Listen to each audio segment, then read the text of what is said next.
Hello दोस्तों, comics channel पर आप सभी लोगों का स्वागत है। कहानी शुरू होने वाली है। हमारी आज की कहानी है राज कॉमिक्स की पेशकश घंटे वाली चुड़ैल। तो दोस्तों देखिए, बहुत ही डरावनी कहानी लग रही है। तो मजेदार और सस्पेंस भी होगा इसमें। चलिए शुरू करते हैं इसको। घंटे वाली चुड़ैल।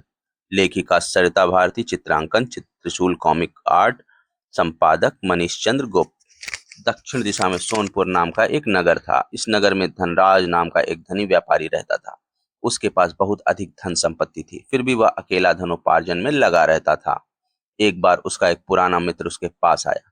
धनराज, तुम्हारे पास तो अपार धन संपत्ति है, फिर भी तुम क्यों और अधिक धन एकत्र करने में लगे हुए हो? मित्र, मनुष्य को कभी अधिक धन देखकर चुप नहीं बैठना चाहिए, क्योंकि सदैव प्रयत्नशील रहने वाला व्यक्ति धनवान बना रह सकता है और काम ना करने वाला दरिद्र बन जाता है। अगर मैं प्रयत्न करना छोड़ दूं तो एक दिन मेरा सारा धन समाप्त हो जाएगा और मैं दरिद्र बन जाऊंगा। तुम ठीक कहते हो मित्र। दूसरे दिन धनराज ने व्यापार के लिए कश्मीर जाने का विचार करके कई गाड़ियों में तरह तरह का माल भरवाया। धर्मा, देख तो अभी तक संजीवक और नंदू क्यों नहीं आए? हम लोग तो चलने को तैयार हैं। मैं अभी जाकर देखता हूँ मालिक। संजीवक और नंदू दो बहादुर पहलवान थे। धर्मा ने उन्हें बुलाने चला तो दोनों उसी ओर आते दिखाई दिए। नंदू, संजीवक, तुम दोनों कहाँ रह गए थे? मालिक बहुत देर से प्रतीक्षा कर रहे हैं। आ तो रहे हैं भाई, थोड़ा कलेवा करने में समय तो लगता ही है। 20 दर्जन केले, 20 सेर दूध, 4 सेर घी, 10 सेर बादाम, 2000। बस बस बस, रहने दो, कहीं मेरा पेट ना फट जाए। मेरा तो इतना कलेवा देखकर ही राम नाम सत्य हो जाएगा। दोनों हंसते हुए धनराज व्यापारी के सामने पहुंचे। बड़ी देर लगा दी तुमने, आओ बैठो गाड़ी में। बस हम तो आ ही रहे थे सेठ जी।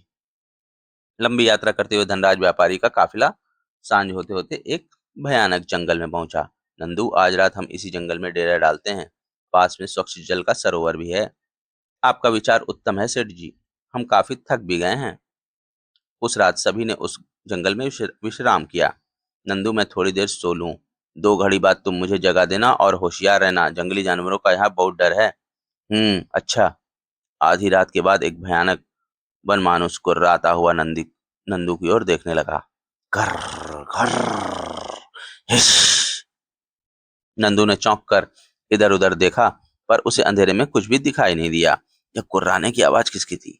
शेर तो इस तरह नहीं कुर्राता। फिर नंदू ने नीचे बैठकर संजीवक को जगाया। क्या बात है नंदू, तू इतना घबराया हुआ क्यों है? संजीवक, अभी अभी मैंने यहाँ किसी के गुर्राने की आवाज सुनी थी। इधर तो कोई नहीं है। इधर भी कोई नहीं है, पर मैंने अच्छी तरह से किसी के गुर्राने की आवाज सुनी थी, पर वह शेर की आवाज नहीं थी। अचानक घर हिस हिस घर। नंदू! बनमानुस ने झपट कर संजीवक को अपने दोनों हाथों पर अधर उठा लिया। संजीवक की चीख निकल गई, नंदू बचाओ घर! संजीवक की चीख सुनकर नंदू पलटा। बाप रे, बनमानुस! नंदू जलती हुई मशाल में हाथ लिए बनमानुस पर झपटा। बनमानुस ने संजीवक को जमीन पर फेंक कर नंदू की ओर देखा। कर हिस, हट! आह! शोर सुनकर कई गाड़ीवान अपनी अपनी लाठियां लेकर दौड़ पड़े। बनमानुस, हट हट! तंबू में सोता हुआ धनराज व्यापारी शोर सुनकर चौंक कर उठ बैठा। यह कैसा शोर है? बाहर का दृश्य देखकर धनराज भय से कांप उठा। ऐसे ही तुझे नहीं छोड़ू दूंगा साले! घर हिस! हे भगवान! बनमानुस ने लंबे नाखूनों से संजीवक को बुरी तरह जख्मी करके नंदू के ऊपर फेंक दिया। घर हिस! आह! धनराज फौरन तंबू में से एक मोटी रस्सी लेकर आया। नंदू, इस रस्सी से इसे पकड़ो जिंदा! उफ! आह! नंदू ने फौरन फंदा बनाकर बनमानुस के ऊपर फेंका। हट हट हट हट! सबने खींचकर बनमानुस को एक पेड़ के तने से बांध दिया। क्या इससे साथ ले चलोगे नंदू? नहीं रे, इसे कैसे ले जाएंगे? तुम इसे देखो, मैं संजीवक को देखता हूँ। नंदू, संजीवक को काफी चोटें आई हैं, हमें किसी वैद्य को बुलाना होगा। पर इतनी रात हम कहाँ जाएंगे? पहले इसके घावों पर यहीं पट्टियां बांध दो। सुबह होते ही नंदू और धर्मा जंगल से नगर की ओर चल दिए। नंदू, जल्दी लौट कर आना। जल्दी आएंगे सेठ जी, आपत्ति में घबराना नहीं चाहिए। इधर गाड़ीवान जलती लकड़ियों से बनमानुस को डरा रहे थे। हिस हिस हिस घर! उधर नंदू और धर्मा जंगल से निकलकर एक पगडंडी पर पहुंचे। वहां उन्हें एक आदमी मिला। क्यों भाई, यहाँ कोई आसपास नगर या गांव है? सीधे चले जाओ, 4 कोस आगे उत्तर दिशा में चंद्रनगर है। नंदू और धर्मा चंद्रनगर में पहुंचे। धर्मा, तुम किसी वैद्य को तलाश करके फौरन वहां ले जाओ। मैं किसी लुहार को तलाश करता हूँ जो बनमानुस के लिए लोहे का मजबूत पिंजरा बना सके। ठीक है, पर तुम जल्दी वापस लौटना। धर्मा को भेजकर नंदू तलाश करता हुआ एक लुहार के पास पहुंचा। भाई, मुझे एक मजबूत पिंजरा चाहिए। पिंजरा? क्या तोता बंद करोगे पहलवान? नहीं भाई, जंगलों का एक भयंकर जानवर है। कद 8.5 फुट, चौड़ाई लगभग 1.5 गज और वजन यही कोई 5 मन। 5 मन? क्या बनमानुस है? हाँ भाई, तुम तो काफी समझदार लुहार हो। समझदारी की बात ही है। पिछले 1 साल से एक बनमानुस जंगल में कहीं से आ गया है और बहुत उत्पात मचा रहा है। बहुत से आदमियों को वह मार चुका है। यहाँ सभी उससे भयभीत हैं। ओह, तब वही होगा। हमने उसे पकड़ लिया है। पिंजरा उसी के लिए चाहिए। लुहार चौंकता हुआ नंदू से बोला, क्या तुमने सचमुच उसे पकड़ लिया है पहलवान? फिर तो तुम चंद्रनगर के सबसे शक्तिशाली आदमी का सम्मान पाओगे। मेरे साथ आओ दोस्त। कहाँ? मुझे तो पिंजरा चाहिए। पिंजरा दिलाने ही तो मैं चल रहा हूँ। आओ, पिंजरा तो पहले से ही तैयार है। पहले से ही तैयार है? लुहार नंदू को लेकर चंद्रनगर के मंत्री दमनक के पास पहुंचा। चंद्रनगर के मंत्री वर दमनक की सेवा में करकट का प्रणाम। प्रणाम करकट। आओ, आज बहुत खुश नजर आ रहे हो। यह पहलवान कौन है? मंत्रीवर, यह इस पहलवान को पिंजरा चाहिए। यह कहता है कि इसने बनमानुस को पकड़ लिया है। क्या? तुमने उस भयानक बनमानुस को पकड़ लिया है? क्या नाम है तुम्हारा? लोग मुझे नंदू पहलवान के नाम से जानते हैं। मैं सोनपुर नगर के धनी व्यापारी धनराज का सेवक हूँ। हम लोग व्यापार के लिए इधर से जा रहे थे तो रात को जंगल में हमारी उस बनमानुस से मुठभेड़ हो गई। और तुमने उसे पकड़ लिया? जी, मैंने और मेरे दोस्त संजीवक ने। इस वक्त जंगल में घायल होकर बेहोश पड़ा है। समझ गया। चलो, मैं भी तुम्हारे साथ चलता हूँ। करकट, तुम भी चलो। लेकिन पिंजरा? पिंजरा हम अपने साथ लेकर चलेंगे। आओ। थोड़ी देर बाद एक भारी पिंजरा लेकर दमनक, करकट और नंदू जंगल की ओर चल दिए। मंत्री जी, महाराज सुनेंगे तो खुश हो जाएंगे। हाँ, जरूर खुश हो जाएंगे, पर अभी हमें उनसे कुछ नहीं कहना है। उधर जंगल के तंबू में धर्मा के साथ पहुंचा चंद्रनगर का वैद्य यज्ञदत्त। रक्त बहुत ज्यादा निकल गया है सेठ जी, पर मैं इसे हर हालत में बचाऊंगा। इसने अपनी जान पर खेलकर चंद नगर वासियों की रक्षा की है, पर अभी आप इसे यात्रा पर नहीं ले जा सकेंगे। तभी बाहर कुछ शोर हुआ। धर्मा, देखो, शायद नंदू भी लौट आया है। देखता हूँ मालिक। बनमानुस को पेड़ से बंधा देखकर मंत्री दमनक बहुत ज्यादा उत्तेजित हो उठा और पिंजरे की गाड़ी से कूदकर उधर दौड़ा। करकट, जल्दी आओ, यह तो सचमुच पकड़ा गया। पिंजरा उसके पास ले चलो। घर हिस। करकट ने पिंजरे को घुमाकर जैसे ही बनमानुस के पास सरकाया, बनमानुस आपे से बाहर हो गया। घर घर। नंदू भाई, पिंजरे को थोड़ा और पीछे धकेलो। पिंजरे का दरवाजा बिल्कुल बनमानुस के सामने अड़ाकर रस्सी खोल दी गई और जैसे ही वह पिंजरे में घुसा, भारी लोहे का फाटक गिरा दिया गया। कर हिस। धनराज और वैद्य यज्ञदत्त पिंजरे के पास आए। अरे मंत्री जी, यह पिंजरा आप यहाँ लाए हैं? वैद्य यज्ञदत्त, यह यहाँ कैसे आ मरा? अरे वैद्य जी, आप यहाँ कैसे? मैं यहाँ एक जख्मी आदमी को देखने आया था। उस तंबू में वह अभी तक बेहोश है। ये सोनपुर नगरी के धनी हैं। दमनक ने तंबू में जाकर संजीवक को देखा। इसकी दशा तो सोचनीय लगती है वैद्य जी। ठीक यही रहेगा कि इसे नगर में ले चलें। मेरा भी यही विचार है। यह एक बहादुर इंसान है।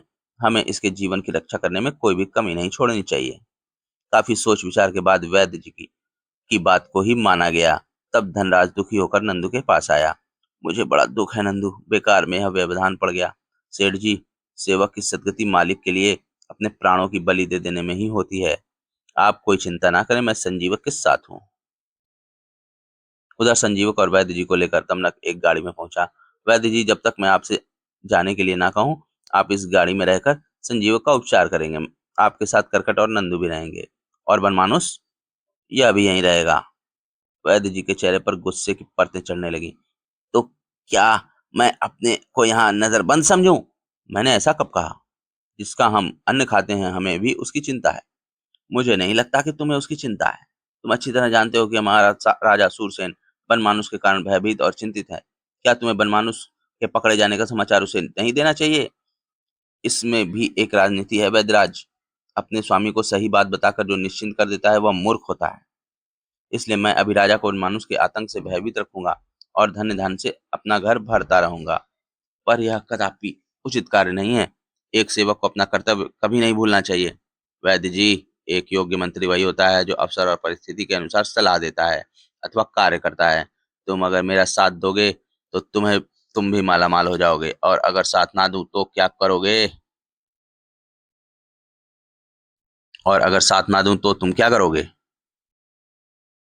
तब हम कुछ नहीं करेंगे, जो कुछ करेगा बनमानुस करेगा। उसे आदमी का मांस चबा चबा कर खाना बड़ा अच्छा लगता है। आप तो जानते ही हैं कि पिछले 1 साल से अब बनमानुस चंद्रनगर के सैकड़ों आदमियों को अपने पेट में झोंक चुका है। वैद्य यज्ञदत्त की आत्मा कांप उठी। उसके मुंह से आवाज नहीं निकली। तभी नंदू मकान के भीतर से आया। वैद्य जी, संजीवक को होश आ रहा है, आप जल्दी चलिए। चाहिए वैद्य जी, संजीवक को देखिए जाकर, उसे ठीक होना ही चाहिए, बहादुर है वह। वैद्य जी के जाने के बाद दमनक ने करकट को अपने पास बुलाकर धीरे से कहा, करकट, वैद्य के साथ साथ हमें इन दोनों बहादुरों को भी अपनी ओर मिलाना होगा। अगर ये दोनों साथ आ गए तो हम राजा को दोनों हाथों से लूट सकेंगे। मैं तो आपका दास हूँ मंत्री जी, जैसी आपकी आज्ञा। देखो करकट, तुम मेरे अपने आदमी हो, मैं तुम पर विश्वास करता हूँ, लेकिन परदेसी पर मैं एकाएक विश्वास नहीं करता, इसलिए तुम होशियार रहना, मैं जा रहा हूँ। जी मैं समझ गया। मंत्री दमनक महाराज सूरसेन के दरबार में पहुंचा। आओ दमनक, तुम कहाँ चले गए थे? महाराज, मैं आपसे अकेले में बात करना चाहता हूँ। दरबार खत्म करके महाराज सूरसेन अपने मंत्री सूरसेन अपने मंत्री दमनक को एक एकांत कक्ष में ले आए। हाँ, अब बताओ, तुम अकेले में मुझसे क्या बात करना चाहते थे? क्षमा चाहता हूँ महाराज, अगर आपकी आज्ञा हो तो मैं 2 ऐसे आदमियों का इंतजाम कर सकता हूँ जो बनमानुष से लड़ने की ताकत रखते हैं। अभी राजा ने जवाब देने के लिए मुंह खोला ही था कि उसका मुंह खुला का खुला रह गया। हिस, बनमानुस! महाराज, यह तो उसी बनमानुस की गुर्राहट है। लगता है वह नगर में आ गया है। राजा सुरसेन भय से थरथर कांपने लगा। दमनक, तुम कुछ भी करो, पर मुझे इस मुसीबत से बचाओ। इस बनमानुस ने तो मेरी रातों की नींद उड़ा दी है। धन दौलत की परवाह मत करना।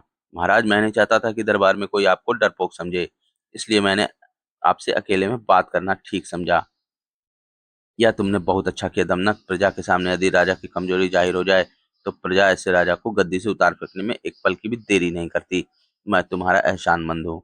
एहसान की कोई बात नहीं है महाराज, मैं जल्दी ही आपको ऐसे 2 आदमियों से मिलवाऊंगा जो महान पराक्रमी हैं। आप उन्हें अपना मित्र बना लेना। वैद्य यज्ञदत्त शर्मा के इलाज से संजीवक जल्दी ही ठीक हो गया। वनमानुस को पिंजरे में देखकर तो वह और भी खुश हुआ।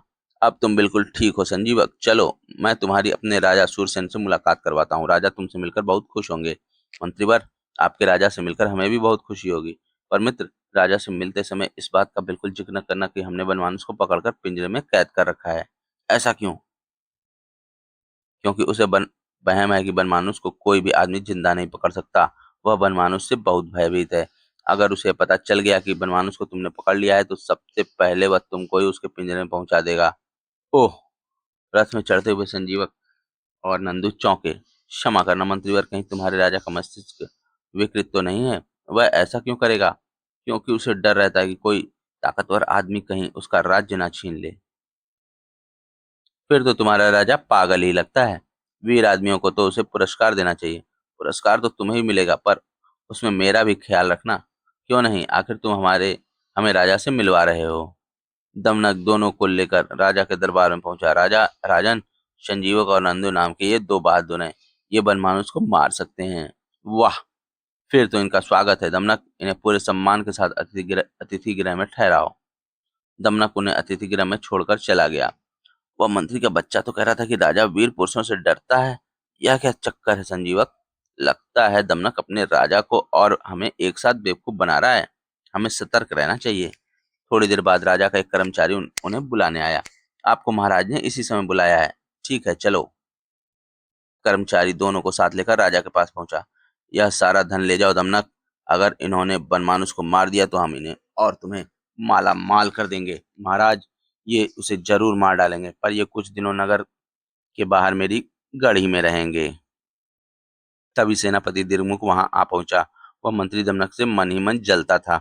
महाराज, किसी की वीरता को परखे बिना उसे एकदम से वीर नहीं मान लेना चाहिए, और कोई कार्य पूरा होने से पहले किसी को इतना धन भी नहीं देना चाहिए।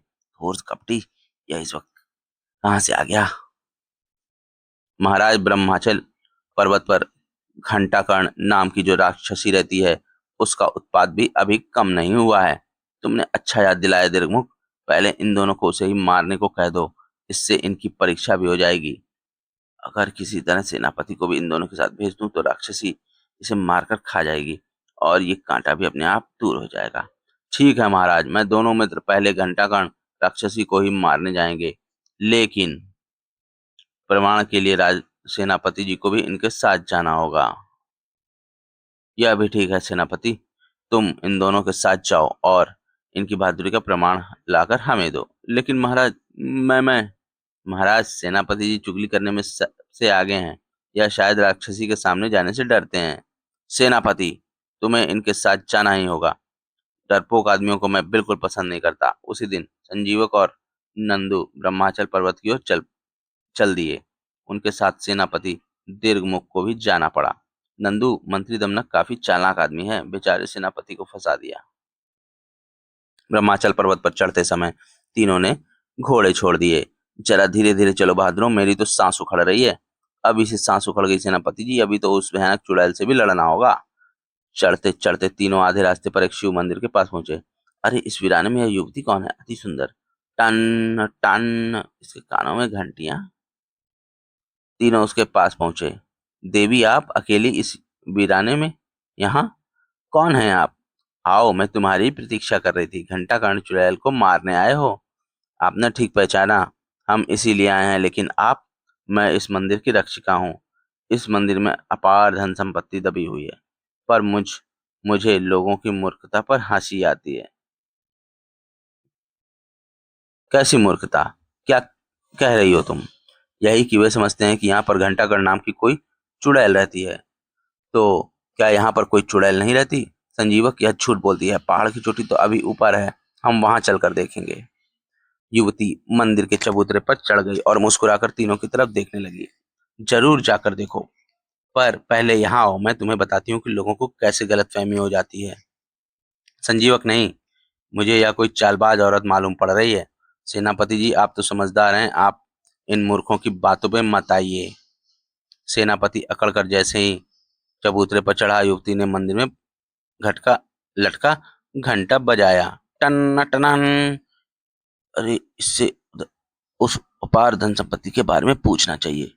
कुछ पलों बाद युवती ने घंटा छोड़ दिया। सेनापति जी, मूर्ख लोग इस घंटे की आवाज कोई घंटा कर्ण चुड़ैल समझ लेते हैं। चलिए, मैं आपको यहाँ रखी हुई वह अपार धन संपत्ति दिखाऊं। वाह, अगर वह धन संपत्ति और यह सुंदर स्त्री मुझे मिल जाए तो मजा आ जाए। युवती सेनापति को मंदिर के भीतर ले गई और उसने एक चौकोर पत्थर हटाया। हाँ, इतनी दौलत, कौन है इसका मालिक? स्त्री और दौलत वीर पुरुषों के लिए ही होती है। अरे, तुम भी आओ और देखो, वहां क्यों खड़े हो? लेकिन संजीवक और नंदू तेजी से भागकर मंदिर के चबूतरे से नीचे उतर आए। संजीवक भैया, मुझे तो कुछ दाल में काला नजर आता है, वरना यह औरत अपने को इस खजाने के रक्षक बताने के बाद ही खुद ही खजाना क्यों दिखाती? तुम ठीक कहते हो, जल्दी से यहाँ से चलो। संजीवक और नंदू ने सेनापति को आवाज दी और वह मुस्कुराता हुआ उस युवती के साथ बाहर आया। क्या बात है, क्यों पुकार रहे हो? हम इसलिए पुकार रहे हैं कि हम उस चुड़ैल को मारने जा रहे हैं। तुम हमारे साथ चलते हो या नहीं? तुम उस राक्षसी को मार कर आओ, तब तक मैं यहीं पर तुम्हारी प्रतीक्षा करूंगा। ठीक है, हम जाते हैं। तगड़ा शिकार तो हाथ से निकल गया, अब इसी पर सब्र करना पड़ेगा। संजीवक और नंदू जैसे जैसे पहाड़ की चोटी की ओर चढ़ते गए, वैसे वैसे सड़े हुए मांस की दुर्गंध उनकी नाक में भरती चली गई। नंदू, यह सड़े मांस की दुर्गंध कहाँ से आ रही है? ऊपर देखो संजीवक, चोटी पर गिद्ध मंडरा रहे हैं। उधर कोई सड़ी हुई लाश पड़ी होगी, चलो चलकर देखते हैं किसकी लाश है। दोनों ऊपर पहुंचे तो वे चौंक पड़े। हे भगवान, यह सब क्या है? संजीवक, तुरंत नीचे चलो, मुझे सेनापति की जिंदगी खतरे में लगती है। दोनों बड़ी तेजी से नीचे उतरे। हा हा हा हा हा हा हा। मंदिर में मंदिर के आंगन में उतरते ही दोनों चौंक कर ठिठक गए। टन टन टन। नहीं! दोनों को देखते ही टन टनाक टन टन टनाक टन टन। हा हा हा हा हा। तो यह है तेरा असली रूप? ये घंटे क्यों बजाती है तू? हा हा हा हा। अब मैं बूढ़ी हो चुकी हूँ, अधिक चल फिर नहीं सकती। मैं घंटे बजाती हूँ तो मूर्ख लोग समझते हैं यहाँ कोई मंदिर है। लोग मंदिर के भ्रम में यहाँ पर आकर फंस जाते हैं। पर हम मूर्ख नहीं है घंटा कान चुड़ैल, हम तेरे मारे गए लोगों की हड्डियां देखकर आए हैं। अब हम तुझे मारे बिना नहीं छोड़ेंगे। हा हा हा हा हा, पहले तो तुम मुझसे बचो, चींटी की तरह मसल डालूंगी तुम्हें। हम तुझे जिंदा नहीं छोड़ेंगे। चुड़ैल ने फिर जोर से अट्टहास किया। ही हा हा हा हा हा। तभी नंदू और संजीवक ने चुड़ैल के बाल पकड़कर कंधों पर छलांग लगा दी। दोनों ने तेजी से अपने आप को संभाला और अपनी अपनी तलवार का भरपूर वार चुड़ैल के कानों से लटके घंटों पर किया।